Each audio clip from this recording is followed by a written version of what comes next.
বলে তাই, তাহলে তোমাদের ইমামকে ডাকো।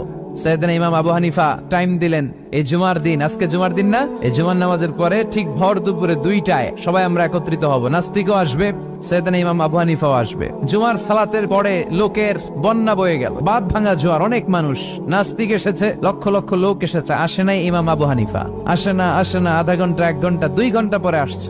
নাস্তিক বলে, এই তোমাদের ইমাম যার কোনো সময়ের জ্ঞানই নাই, এর সাথে কিসের তর্ক? সাইয়েদনা ইমাম আবু হানিফা বলে, ইনদি উযর, আমার ওজর আছে। কি ওজর? সাইয়েদনা ইমাম আবু হানিফা বলেন, আমি ঘর থেকে বের হয়ে আসার পথে একটা নদী পার হয়ে আসতে হয়। আজকে এসে দেখি নদীর মধ্যে কোনো মানুষ টানুষ নাই, নৌকা নাই, মাঝি নাই, কিচ্ছু নাই। তো হঠাৎ দেখলাম পাশে বিশাল বড় একটা গাছ, এই গাছটা এমনি এমনি 2 ভাগ হয়ে গেল। হঠাৎ গাছ থেকে এমনি এমনি লম্বা তক্তা হয়ে গেল, এমনি এমনি তক্তাগুলো জোড়া লেগে নৌকা হয়ে গেল। আর নৌকা আমার সামনে আসলো, মাঝি ছাড়া, লগি বৈঠা ছাড়া। আমি নৌকায় যেয়ে বসলাম, নৌকাটা আমার নিয়ে টান দিয়ে সাঁ করে ওপারে নিয়ে গেল। তো এই যে এই কাজগুলোর